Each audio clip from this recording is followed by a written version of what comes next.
I'm who you want me to be, so I'm lying my way from you.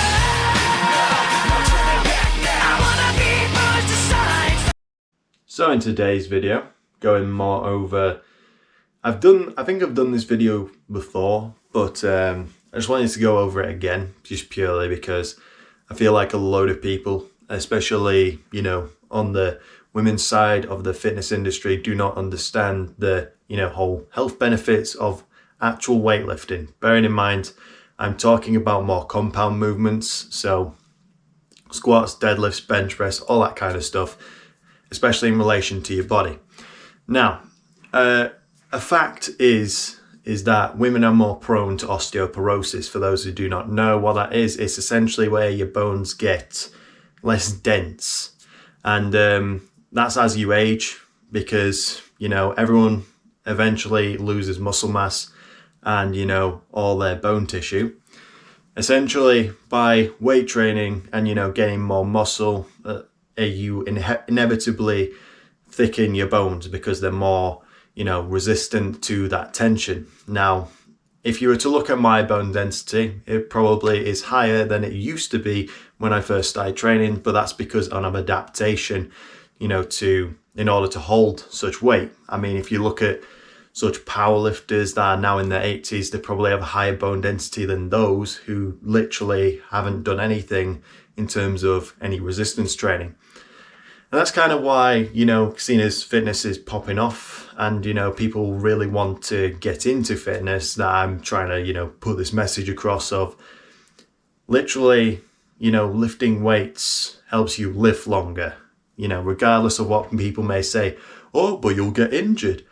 You only get injured if you do it wrong. And I mean very wrong. Like, we're talking, while doing a squat, you literally have your knees cave in while doing a squat. That's going to injure you, of course. And the only way, you know, weightlifting has ever, you know, properly like snapped somebody is because they're lifting too much weight, especially. And I would know that because I've had a few injuries before, but that's because I've been an idiot. So back to my osteoporosis, you know, type thing that was going on before, is that as your body gets older, you know, it tends to lose a lot of density, and women are more prone to that. Meaning that, you know, to all the women that say they don't want to be bulky, it's a bunch of bullshit because, you know, for those who do not know, muscle is more dense than fat, meaning literally the same weight of, you know, fat compared to muscle. The muscle is a lot smaller in comparison to the fat because it's less dense. Meaning, you know, when you try to tone up or tone down or whatever the frig the terms are nowadays, the fitness industry is full of absolute tossers that do not know what they're talking about. But essentially, you know, you should be gaining more muscle as a woman, because, and a man, like I've already said, you know, men should be doing legs because, you know, as you get older, you will lose muscle in your legs and functionality. Meaning, as you age, you won't have any muscle left and you'll be one of them guys where someone has to wipe your ass because you didn't train legs. And that's not going to be me. So it is very similar to the women's side where, you know, instead of just training your buttocks for like 4 times a week, you need to spice it up a bit. You need to literally do your glutes, quads, hamstrings, calves, you name it. And also, you know, I see a lot of people doing abs. You know, abs are good. They keep you upright, but also your posterior chain, which is where deadlifts come in. You know, you can do deadlifts, RDLs, get your hamstrings, glutes, and posterior chain.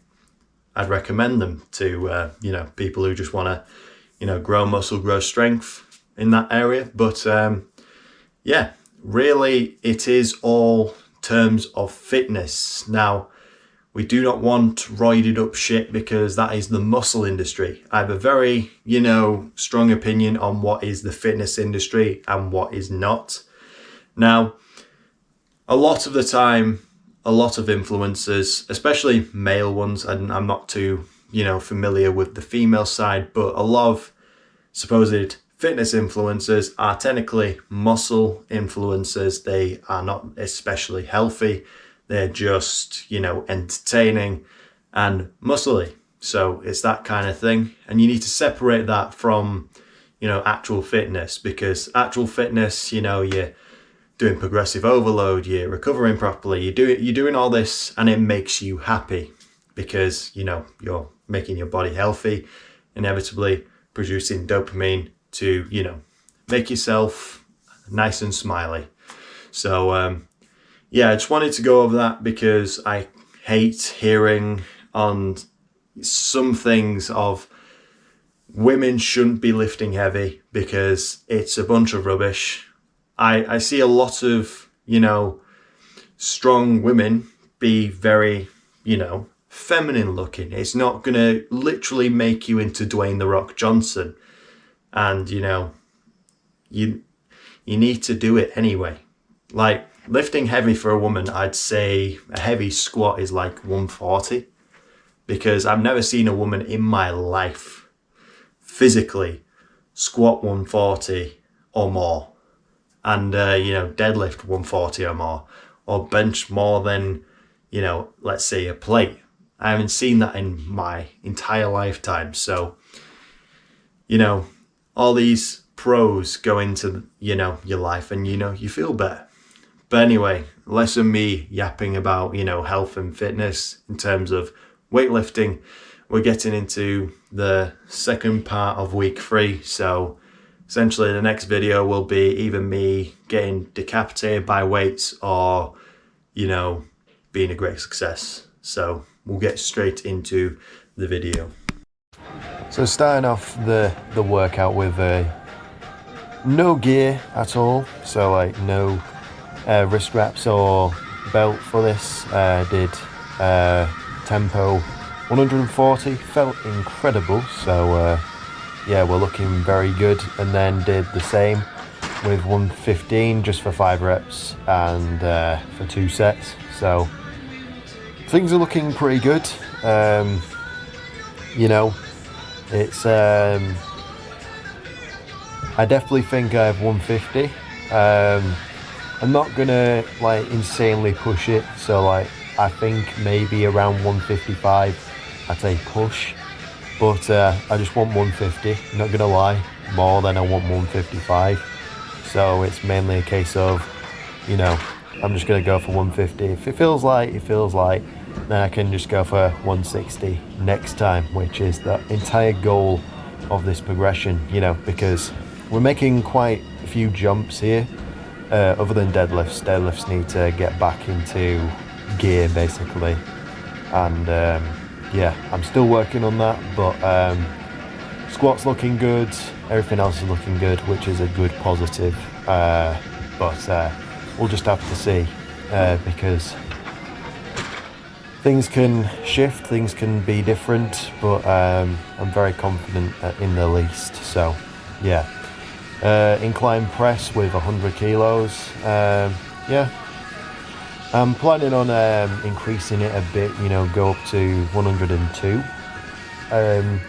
next week, try and like push my incline press a bit. Of course not after doing a PR, but on this kind of day where I'm doing like tempos and it's kind of like a recovery week sort of thing. So I'm just thinking on doing that. And just like kind of, I think deload weeks give me that time to try and like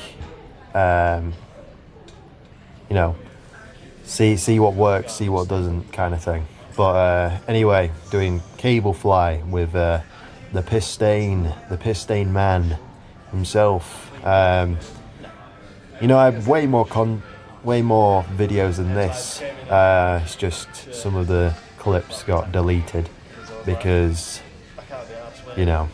for some reason they just don't transfer well, hence why I'm getting a new camera very soon. I'm just struggling to see what kind of camera I should be getting, but I'm pretty sure no one will give me any, you know, comment on saying, oh, this camera isn't great, and this.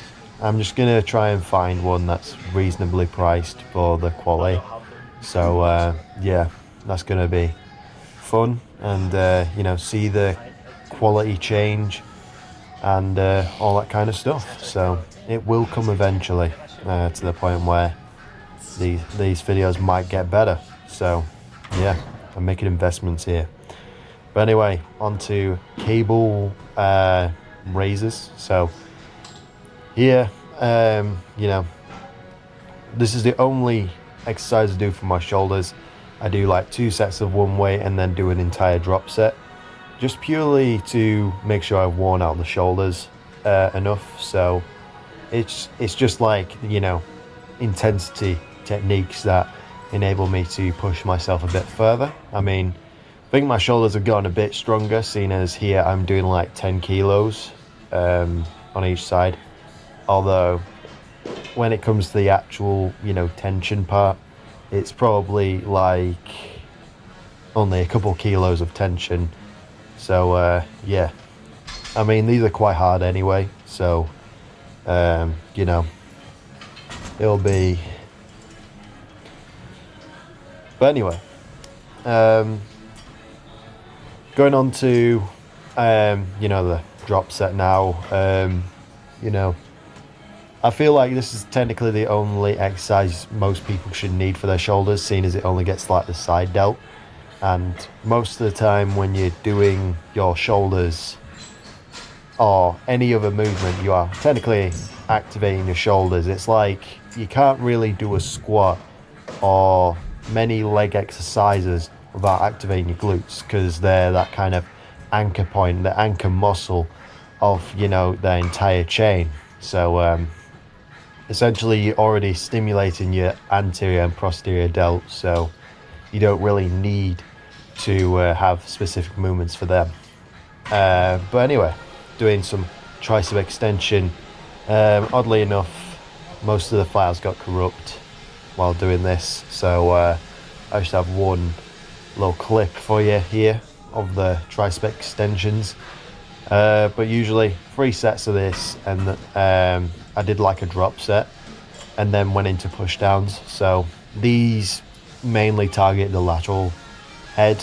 As I keep saying in my videos, the lateral head is probably the most important one for hypertrophy, seeing as it's the biggest muscle in the tricep. And, you know, if you're trying to look, you know, big, it's probably the best muscle to stimulate alongside the long head, because when you're doing push downs, you're mainly targeting the long head. So by targeting the bigger muscle first, and also in a push down, you're technically activating the lateral head. So it's kind of like, you know, pre-fatigue on the lateral head, as well as, you know, working the long head. The medial head is like intertwined into the tricep, which you know, some of it's not visible, some of it is. It's just the smaller head. Therefore, you know, it's not really it is of importance, of course, but, you know, not as important as the lateral and, you know, long head, which give you that kind of shape. But over time it'll grow anyway, because, you know, you have your extensions and you have your pushes in your tricep, and, you know, you activate the medial head in both of those. So it's just you know, over time the medial head will get stronger and bigger anyway. So yeah, you don't really need to worry about the medial head. But the tricep takes up like 2/3 of the arm, so it's very important if you are wanting that, you know, massive arm physique. You need to stimulate it in that kind of way. And, you know, whatever exercise works for you, this works for me. Other exercises can work for you. But anyway, we'll be moving on to legs, where I'm doing a pause squat of 200 kilos.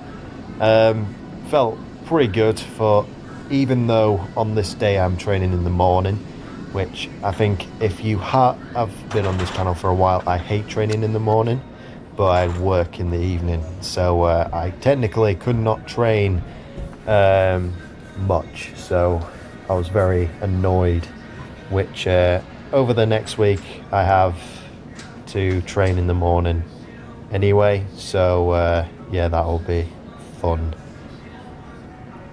By I say fun, it's not very fun, but I tend to find in the morning, especially with legs, seeing as my leg day takes up like two hours, the start of it's like, all right, yeah, it's okay, and then as time goes on, it just gets worse and worse and worse, which especially when you're trying to get your food in, you know, you'll see on my stiff leg deadlifts I have a belt on for one set, and then I have a belt on for the next set, and then the last set is way better than the first because I'm bloated, and the tension of on my abdominals and stuff becomes so much that I almost, you know, spew, and that's kind of like, I don't really want to do that in a public gym. So yeah,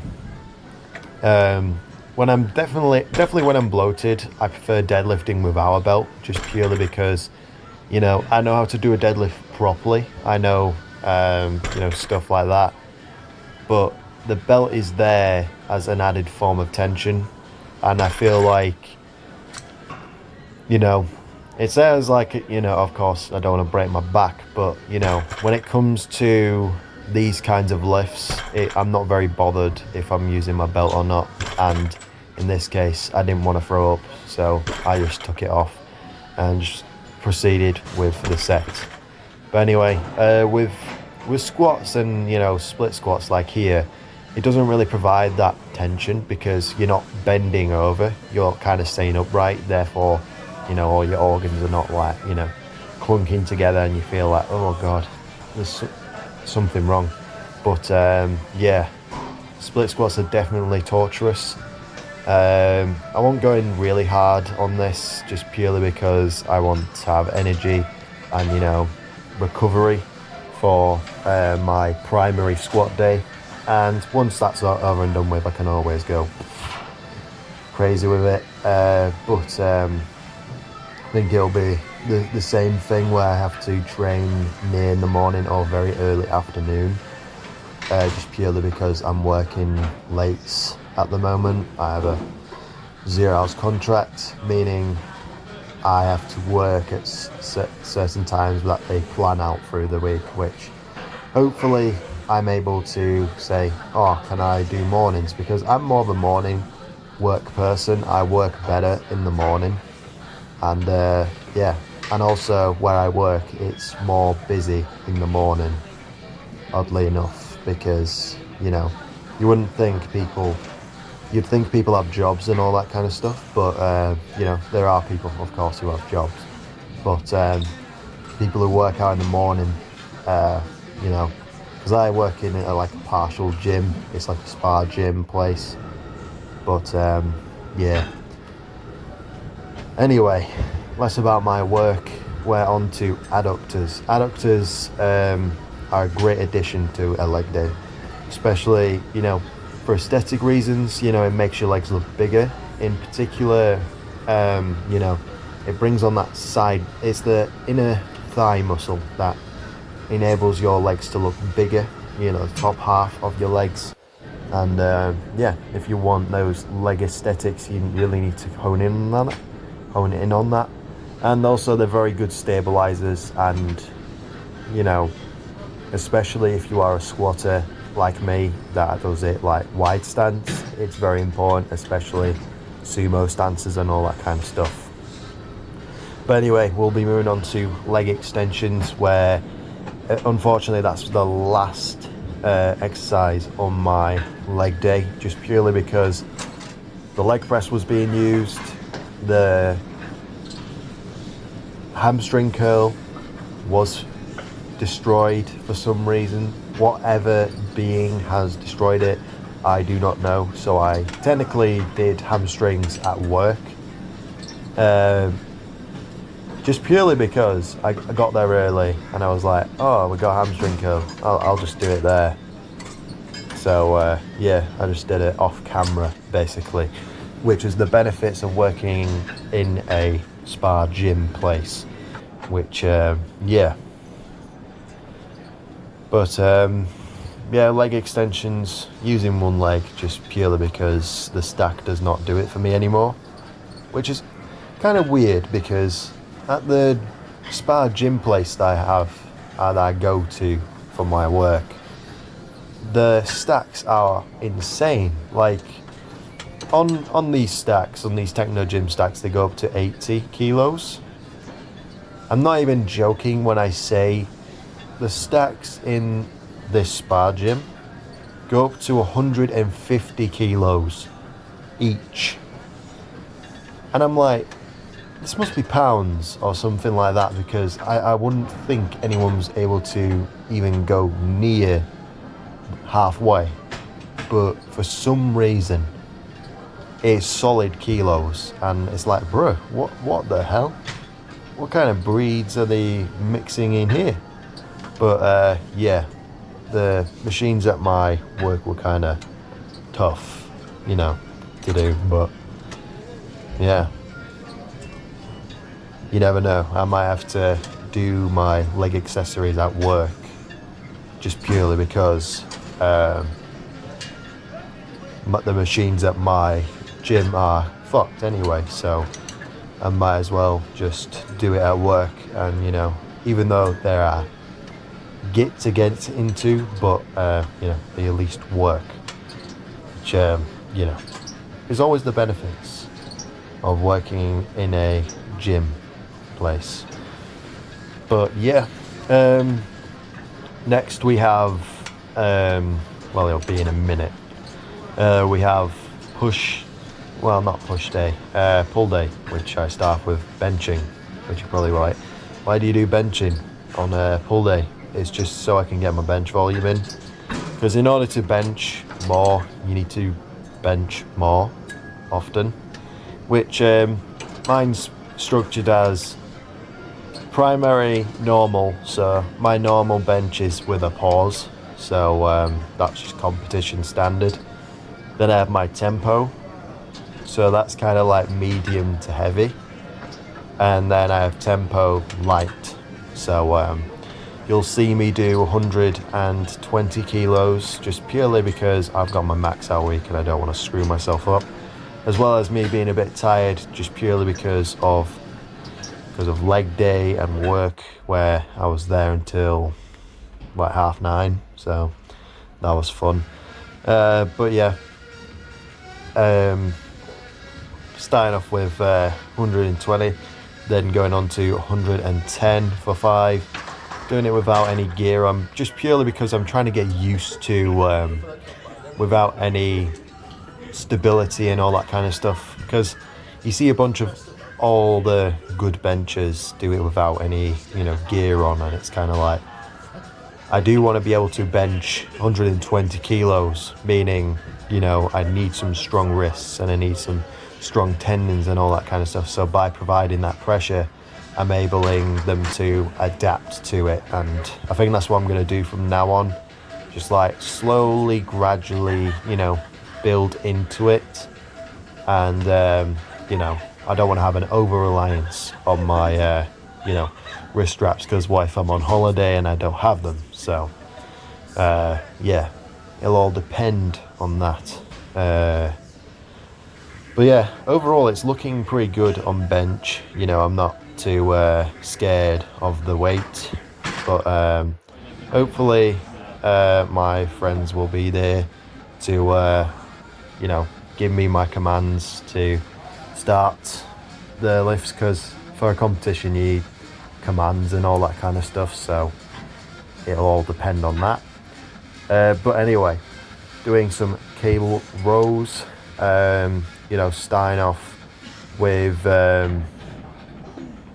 just a regular cable row. I generally would prefer a, you know, a T-bar row, but unfortunately in this gym we do not have it. But you know, it is what it is, and yeah. If I had a perfect gym, I might even just do a video, like a shorts video on that, you know. But you know, just to strike up a conversation and do something new with my content, because I feel like with my shorts content, it's kind of like rinse and repeat. But yeah, I want to be better with my shorts content, because that's what's popular nowadays. This kind of stuff, even though I'm on 1,000 subscribers, literally gets me nowhere. So yeah, I'll have to, see. But I'll be making a post about it today anyway, so like a community post. And yeah, I'll be thanking everyone for, my 1,000 subscribers. That is quite a few people, especially in comparison to where I was like a year ago. I believe a year ago I had 50. So we've rapidly grown, I'd say. Not as fast as some people, of course, but that's because they had previous fame and all that kind of stuff. Meanwhile, I've just been slowly growing my community, mainly off shorts, but it is what it is. But anyway, lat pull down,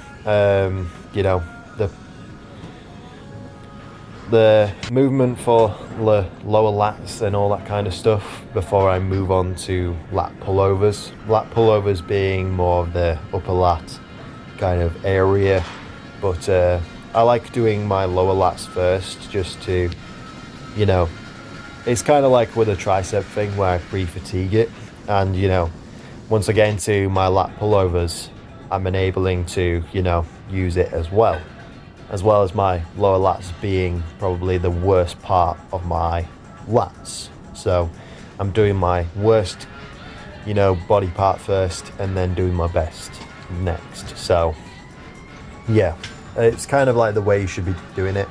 If you suffer from, not much, upper kind of lats, and your lats are kind of invisible, maybe, switch it around. Do lat pullovers first and then do lat pull downs, but more or less I would say do a lat pull down first and then lat pullover, seeing as you don't use your arms on a lat pullover and use your arms on a lat pull down, meaning if you were to do them before, your lats would fatigue and then your arms would probably do most of the work. But I'm definitely confident in this kind of like series of exercises, as people do give me feedback on when I give them advice. They're like, oh my god, it does so well, this kind of order. And it's just over time that I've managed to do this. I've managed to form what works for me, and a lot of the time it works for a lot of people, especially those who are just trying to look good. If you want to build muscle, it doesn't really matter what kind of machines you have, as long as you're training hard. But I do believe certain machines are superior to others, just purely because of how they function. Like cables, I believe are probably the best alongside free weight movements, just purely because it can adapt to your body type. And with machines, you tend to find you're either too big or too small for the actual, contraction. You need to be perfectly sized for the said machine, and that doesn't really happen that often. So I'm not a big fan of machines. Meanwhile, a lot of other people are fans of machines, like with preacher curl machines. For me, it feels like, I just don't feel the connection. It feels like someone's arm is longer than mine, and it just doesn't connect well. I wouldn't say I have, the longest arms in the world or the smallest arms in the world, but, it just doesn't feel right for me. Meanwhile, doing dumbbells, I'm able to, it able to adapt to my body. I'm not limited by a, metal arm sinking it in place. I'm enabling to move around. The only machines I really use are for legs, because with certain movements like a hack squat, it's really good that you're in a path of resistance. Meanwhile, preacher curl here, a path of resistance doesn't really matter. I have a different body type to everything, so I'm just adapting it to what I really need. And same thing that happens with you know, incline curls and stuff like that. You know, a machine would really kind of be a bit iffy, but you know, I feel like with your upper body, the more freedom you have, the better it'll be. And with legs, it's kind of like, you know, of course you need it in a fixed pan, because how else are you gonna, you know, stimulate it? Because, you know, your hamstrings are, you know, used in certain ways which can't be stimulated by certain things as effectively if you didn't have machines. So, but still, the free weight example still applies to legs, because, you know, you have your RDLs, you have your squats, you have your all these kinds of things. So yeah, it's just a, you know, matter of opinion, really. But yeah, but next we'll be moving on to forearms after this, where I just do a wrist curl, reverse curl, and then I pose at the end. So, but thank you for 1,000 subscribers. I really do appreciate it, and I'll see you in the next one. Goodbye.